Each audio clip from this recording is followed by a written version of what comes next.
का इरशाद है, या अय्युहल्लज़ीना आमनू, ए ईमान वालो, ए कलमा गो, ए अल्लाह पर और उसके रसूल पर ईमान रखने वालो, आखिरत पर ईमान रखने वालो, गुनाहों की वजह से सज़ा पर यकीन रखने वालों और इबादत की वजह से सवाब पर यकीन रखने वालों, ये बात गौर से सुन लो।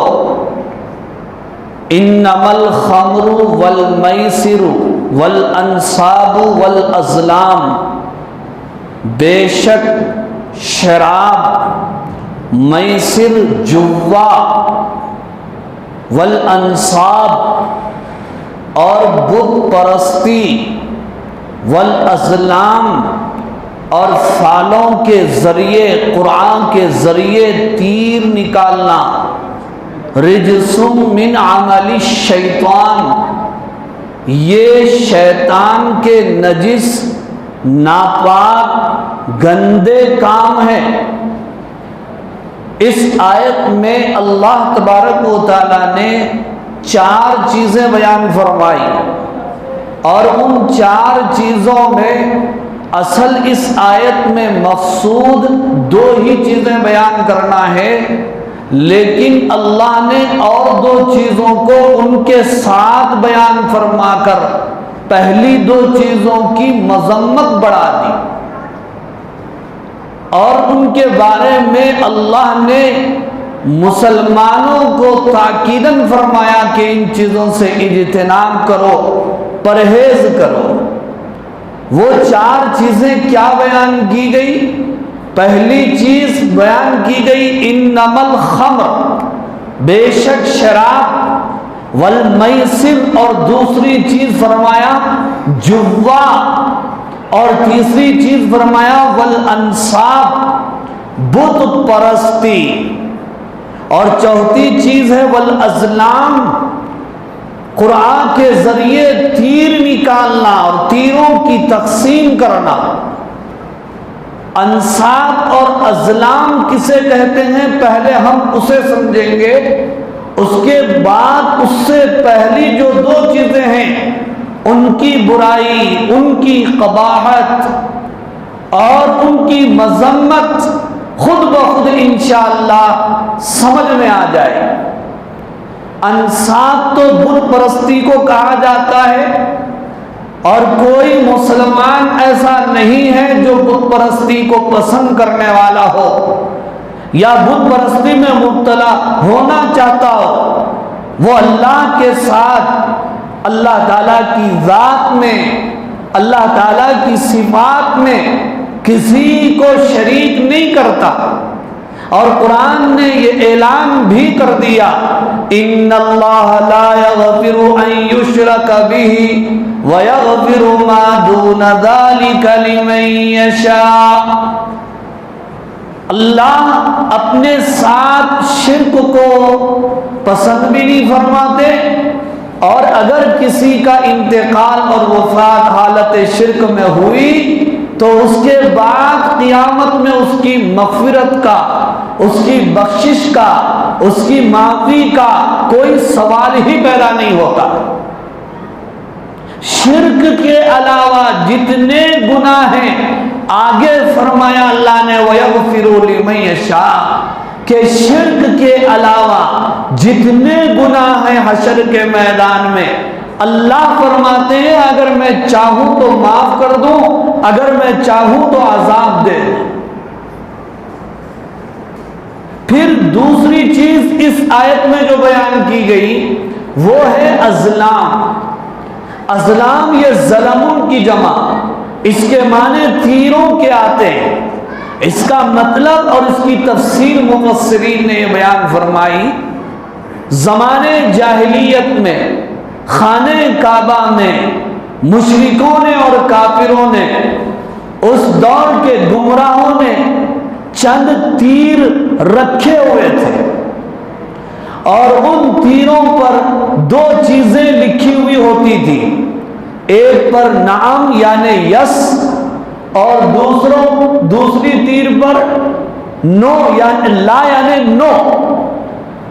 अरबी जुबान में नाम का मतलब यस हाँ, और ला का मतलब नो नहीं। और बाज तीर वो होते थे जिनके ऊपर ना यस होता था, ना नो होता था, ना नाम होता था, ना ला होता था।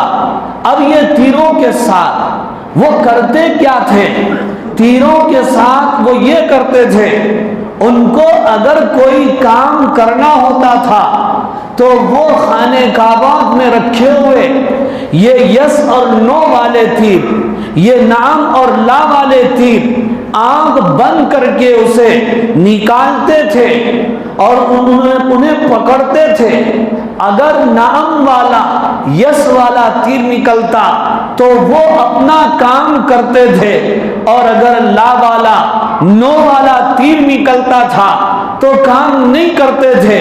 और ऐसा तीर निकलता जिस पर ना यस है, ना नो है, ना नाम है, ना ला है, तो फिर वो अपने काम को आगे मुलतवी कर देते थे। और इसकी एक दूसरी शक्ल और सूरत ये भी थी, वो लोग चंद लोग मिलकर ऊंट खरीदते थे, ऊंट को ज़बा करते थे, लेकिन ऊंट की गोश्त की तकसीम तीरों से करते थे। वो इस तौर पर बाज तीरों पर हिस्से लिखे हुए होते थे और बाज तीरों पर कम होते थे, बाज पर कोई हिस्सा नहीं होता था। कहते थे कि भाई ये तीर निकालो, तो फिर उस तीर पर जिसके नाम से निकला जितने हिस्से होते वो गोश्त उसको दिया जाता। और बाज तीर ऐसे भी निकलते उस ऊंट में शरीक होने वालों के नाम कोई हिस्सा नहीं होता, वो ये जुब्बा हार जाता था। कुरान ने कहा ये अज़लाम है, ये नाजायज और हराम। तो इस आयत में चार चीजें बयान की गई। पहली चीज शराब, दूसरी चीज जुब्बा, तीसरी चीज बुत परस्ती, और चौथी चीज तीरों के जरिए से गोश्त की तकसीम या कामों के करने ना करने का फैसला और कुरान ये तीरों के जरिए होता, उसे अज़लाम कहा गया। बुजुर्गों और अजीज नौजवान दोस्तों, इस बात पर इस आयत में जरा गौर तो करो। ये चार चीजें बयान की गई, शराब और जुब्बा, बुत परस्ती और तीरों की तकसीम। सवाल ये है कि ये बुत परस्ती का जोड़ और बुत परस्ती का ताल्लुक जुब्बे से, शराब से क्या है दोनों में, जबकि इन चार चीजों को एक साथ बयान कर दिया गया। मुफस्सिरीन ने बयान फरमाया, अल्लाह ने बुत परस्ती को शराब और जुब्बे के साथ बयान करके ये बयान फरमाया और ये समझाया कि शराब और जुब्बे को तुम कम मत समझो, ये वो चीजें हैं जिसके जरिए तुम्हारा ईमान खत्म हो जाता है, तुम्हारा इस्लाम खत्म हो जाता है, तुम्हारी आखिरत तबाह व बर्बाद हो जाती है, जिस तरह बुत परस्ती की वजह से ईमान खत्म हो जाता है। शराब पीने वालों, जुआ खेलने वालों, लॉटरी लगाने वालों और लूडो के जरिए जुआ खेलने वालों और गेमों के जरिए जुआ खेलने वालों, ये बात तुम समझ लो, इसको मामूली मत समझो। ये चीज तुम्हारे ईमान को खत्म करने वाली, तुम्हें गुमराही में मुब्तला करने वाली है, तुम्हारी जिंदगी को तबाह करने वाली, तुम्हारी आखिरत को तबाह करने वाली, तुम्हारे करियर को आग लगाने वाली, तुम्हारी जिंदगी को तबाह करने वाली है। इस चीज को, हकीकत को तुम समझो। इसलिए फरमाया, इन्नमल खम्रु वल मैसिरु वल अंसाबु वल अज़लामु रिज्सुम मिन अमलिश शैतान। ईमान वालों, बेशक शराब, जुब्बा, अंसाब और अज़लाम रिज्सुम मिन अमलिश शैतान, ये शैतान के गंदे काम हैं। काम किसके हैं? शैतान के हैं, हमारे, शैतान के हैं, इंसान के हैं। लेकिन कुरान क्या कह रहा है? ये शैतान के गंदे काम हैं। खेल इंसान रहा है और नाम शैतान का आ रहा है, करने वाला इंसान है और नाम शैतान का आ रहा है। क्यों कहा कुरान ने ये शैतान के काम है? क्या शराब शैतान पी रहा है? क्या जुआ शैतान खेल रहा है? फिर कुरान क्यों कह रहा है? अल्लाह क्यों फरमा रहे हैं कि ये शैतान के काम है? कभी आपने देखा शैतान को खेलते हुए, जुआ खेलते हुए, शराब पीते हुए, बुत परस्ती करते हुए? कभी आपने शैतान को देखा? देखे भाई, नहीं देखे। लेकिन अल्लाह फरमाते हैं ये शैतान के काम हैं। हमने तो शैतान को कभी करते हुए नहीं देखा, फिर अल्लाह फरमाते हैं ये शैतान के काम हैं। ये सवाल का जवाब क्या है आपका? क्या है ये सवाल का जवाब? बुराई से बचने का। जी हाँ, शैतान नहीं खेलता, शैतान नहीं पीता, शैतान मुब्तला करता है जुए में, शैतान मुब्तला करता है शराब नोशी में, शैतान मुब्तला करता है सिगरेट नोशी में।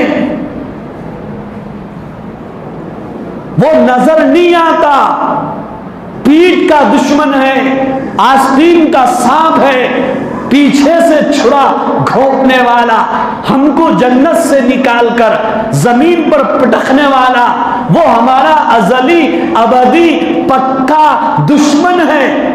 सूरह यासीन शरीफ में अल्लाह ने बयान फरमाया, शैतान तुम्हारा खुला हुआ दुश्मन है, तुम उसके नक्शे कदम पर मत चलो।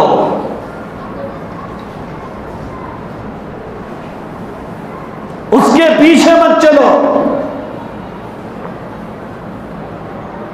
वो शीरा लगाकर हट जाने वाला है,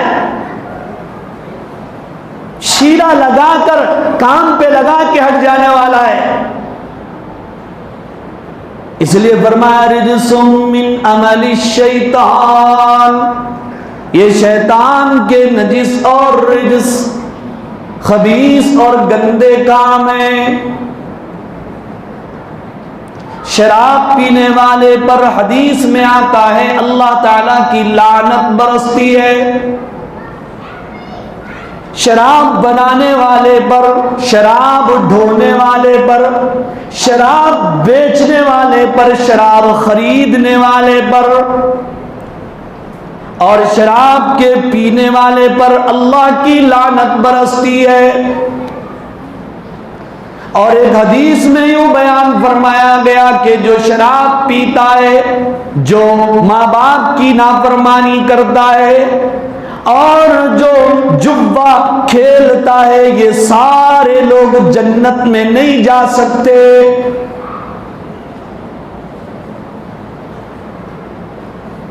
ये जन्नत में नहीं जा सकते, यहां तक कि इनकी इबादत भी कबूल नहीं होती। फिर ये क्या हो रहा है? शराब को मामूली गुनाह समझा जा रहा है, जिसकी वजह से दुनिया भी गई, आखिरत भी गई, जिंदगी भी गई, घर भी गया, इज्जत भी गई और खानदान गया। गया गया। अपने बच्चों की तरबियत कीजिए, उनके ऊपर निगरानी रखिए। और ये बात माँ बाप नहीं कर रहे हैं, नौजवानों से मैं कह रहा हूं कि इन चीजों के करीब मत जाओ। बीड़ी और सिगरेट को मामूली समझ रहे हो, जर्दे को मामूली समझ रहे हो, गुटखे को मामूली समझ रहे हो, ये जिंदगी को तबाह कर देने वाली चीजें, बर्बाद कर देने वाली चीजें। फिर जुआ,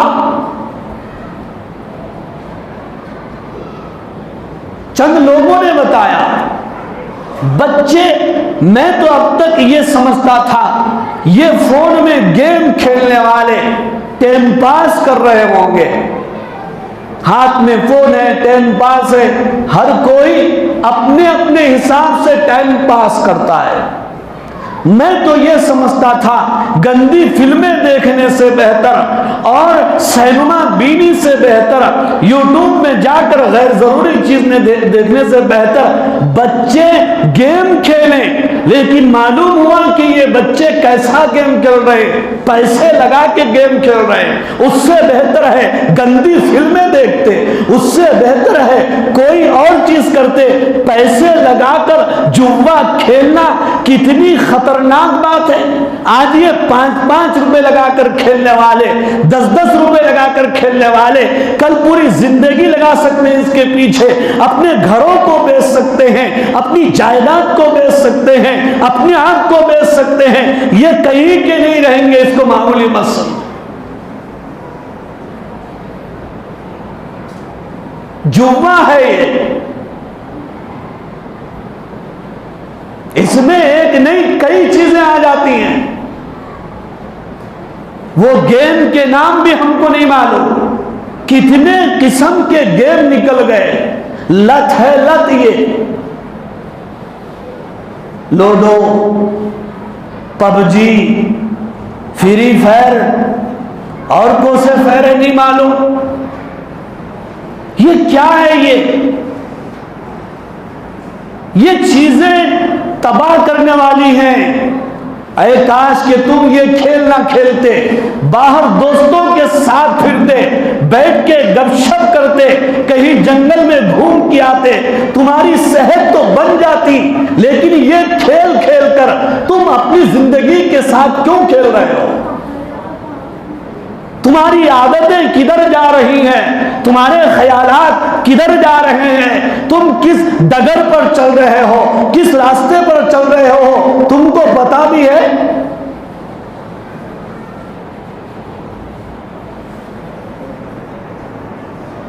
और बदमाशी और शरारत की हद ये हो गई, फेसबुक पे मुल्सारों के फोटोआं चिपका के खेल रहे। मेरे को मालूम हुआ बच्चों से मुल्साब आपकी फोटो लगी हुई है, जबकि वो गेम क्या चीज है मेरे को खुद नहीं मालूम। क्या अल्लाह नहीं पकड़ेंगे शरारत को? क्या कल दूध का दूध और पानी का पानी होने वाला नहीं है? कहां चला गया अल्लाह का डर? किधर चला गया अल्लाह का खौफ? इंसानियत तुम्हारी कहां चली गई? तुम्हारा जमीर मुर्दा क्यों हो गया? इससे ज्यादा हैवानियत और क्या हो सकती है? सख्त और तल्ख जुमले बोलना चाहिए ताकि दिल को बात लगे। कुलिल हक़ व इन कान मुर्रा, सच बात कहो गर्चे कड़वी लगे। क्या आपने इससे पहले अखबारात में नहीं पढ़ा, खबरों में नहीं सुना आपने? पबजी गेम की लत इतनी खतरनाक होती है। एक बच्चा खेल रहा था, उसके भाई ने उसको खेलने से रोका, उसके हाथ से फोन छीना, वो खेलने वाला उठा, हाथ में खंजर लिया या तेज धार उसने हथियार लिया और अपने ही रोकने वाले भाई का सर कलम कर दिया। क्या ये अफसाना है जो मैं आपको सुना रहा हूं? क्या ये अलिफ लैला की दास्तान है जो आपके सामने कही जा रही है? ये दिन के उजाले की बात है, रात के अंधेरे की कहानी नहीं है।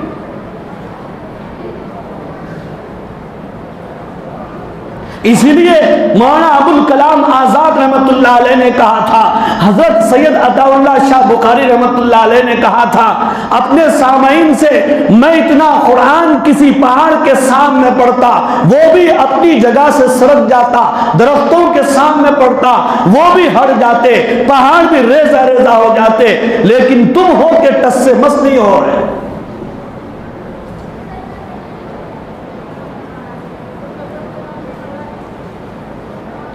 इसलिए इस आयत का इंतखाब किया गया। इन्नमल खम्र, शराब नशावर चीज, कुल्लु मुस्किरिन हराम, बुरी सोहबतों से बचो, बुरे दोस्तों से बचो। कोई मां के पेट से शराबी नहीं होता, कोई मां के पेट से जुआरी नहीं होता, कोई मां के पेट से चोर नहीं होता, कोई मां के पेट से डाकू नहीं होता, कोई मां के पेट से काफिर तक नहीं होता। बुरों की सोहबत इंसान को बुरा बना देती है। सोहबत सालेह तुरा सालेह कुनत, सोहबत ताले तुरा ताले कुनत। अच्छों की सोहबत तुझे अच्छा बना देगी, बुरों की सोहबत तुझे बुरा बना दे।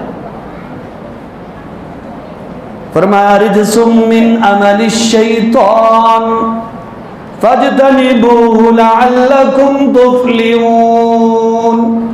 ऐ ईमान वालो, तुम इन चीजों से इज्तिनाब करो, परहेज करो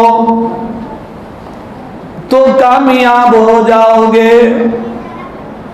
इन चीजों का नुकसान क्या है? आगे बयान फरमाया, इन्नमा युरीदु शैतानु अन युक़िया बैनकुमुल अदावता वल बग़ज़ा। सुनो इस बात को, शराब के जरिए से, जुए के जरिए से शैतान ये चाहता है कि तुम्हारे दरमियान दुश्मनियां पैदा कर दे। इसलिए कि शराब पीने वाले की अकल कहां रहती है? लड़ने झगड़ने में वो सब में आगे, इख्तिलाफ पैदा करने में सबसे आगे, और जुए की वजह से भी बड़ी बड़ी दुश्मनियां पड़ जाती हैं। इसलिए पड़ जाती हैं कि हारने वाला ये समझता है बगैर मेहनत के उसने मेरे पैसे हड़प कर लिए।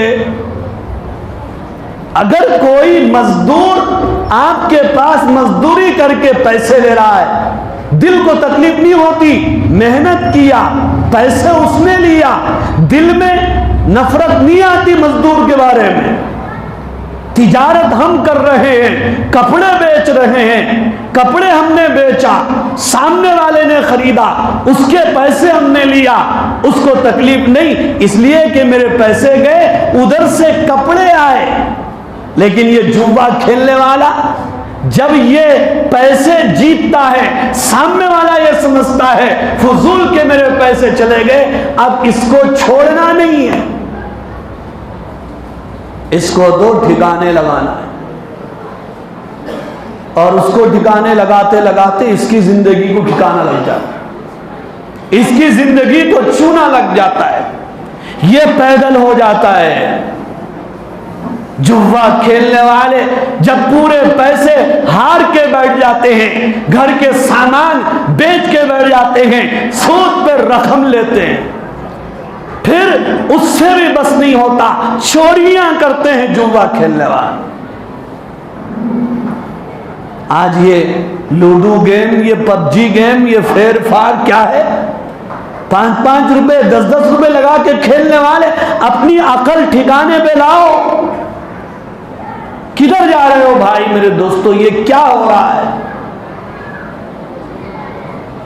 शराब और जुए का एक नुकसान कुरान ने यह बयान फरमाया, दुश्मनियां पैदा हो जाएंगी, दुश्मनियां, नफरतों के कांटे तुम्हारे दिलों के अंदर उगेंगे।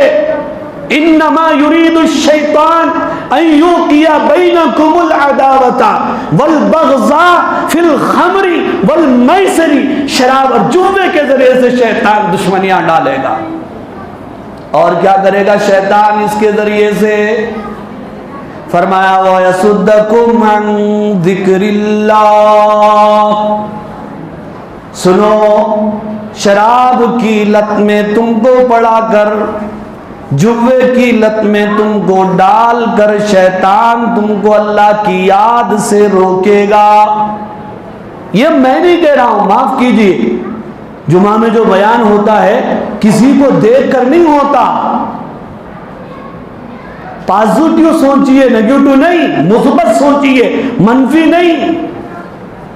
हमको रोकने वाला, हमको टोकने वाला, उसको अपना दोस्त समझो। डॉक्टर को अपना दुश्मन समझेंगे तो इलाज होगा? हकीम को अपना दुश्मन समझेंगे, इलाज होगा? अरे हम ये तक भी नहीं देखते, डॉक्टर हमको दवा लिखता है, वो मुसलमान है या गैर मुस्लिम है, वो शराबी है या कबाबी है, हम उससे दवा लेते। ला तंजुर मन काल बल उन्जुर मा काल, कहने वाले को मत देखो, क्या कहा जा रहा है उसको देखो।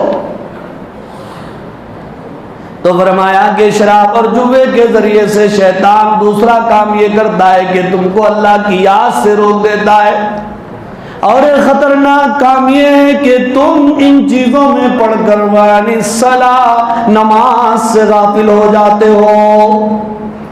इन चीजों में पढ़कर, इन चीजों में लगकर, इन चीजों में मसरूफ होकर, इन चीजों में मशगूल होकर तुम नमाज से भी गाफिल हो जाते हो। और जिसकी नमाज गई फिर वो दीन से गाफिल, वो आखिरत से गाफिल। अनिस्सला, इसलिए मैं नहीं कहता, मुफस्सिरीन ने लिखा है, बात सुन लो, हर ऐसा खेल, हर ऐसा गेम जो इंसान को दीन से, नमाज से, कब्र से, आखिरत से गाफिल कर दे, वो गेम तुम नहीं खेल सकते। ये मैं नहीं कहता, कुरान की तफसीर में मुफस्सिरीन बयान फरमाते हैं, मुफस्सिरीन लिखते हैं, उलमा लिखते हैं कि हर वो गेम जिसके जरिए तुम नमाज से गाफिल हो जाओ, वो गेम क्या हुआ? वो तो शैतानी काम हुआ। रिजसुम मिन अमली शैतान, शैतान का काम हुआ, इससे गाफिल आओ, इससे जो है बाज आ जाओ, इससे दूर हो जाओ। एक जुमला कुरान आगे कहता है, और अल्लाह इन चीजों को बयान करने के बाद दिल पर दस्तक देते हुए पूछते हैं, अल्लाह हर एक से पूछते हैं, फहल अंतुम मुंतहून, फहल अंतुम मुंतहून, अब भी तुम बाज आओगे या नहीं आओगे? अब भी तुम इन चीजों से रुकोगे या नहीं रुकोगे? अब भी इन चीजों को करोगे या नहीं करोगे? अब भी इन चीजों के करीब जाओगे या नहीं जाओगे? अब भी इन चीजों से दूर रहोगे या नहीं रहोगे? जब सहाबा के सामने आयत उतरी थी, मैंने तो इतने उर्दू के जुमले कहे, आपने कुछ नहीं कहा, सहाबा ने फौरन कहा था, इंतहीना रब्बना, इंतहीना रब्बना, इंतहीना रब्बना, ए परवरदिगार हम रुक गए, बाज आ गए, अब इनके करीब नहीं जाएंगे, इनके करीब नहीं जाए। अब आप बोलो अरबी में पूछूं, फहल अंतुम मुंतहून, क्या तुम बाज आओगे या नहीं आओगे? इंशाअल्लाह। दुआ करें इन चीजों के बारे में।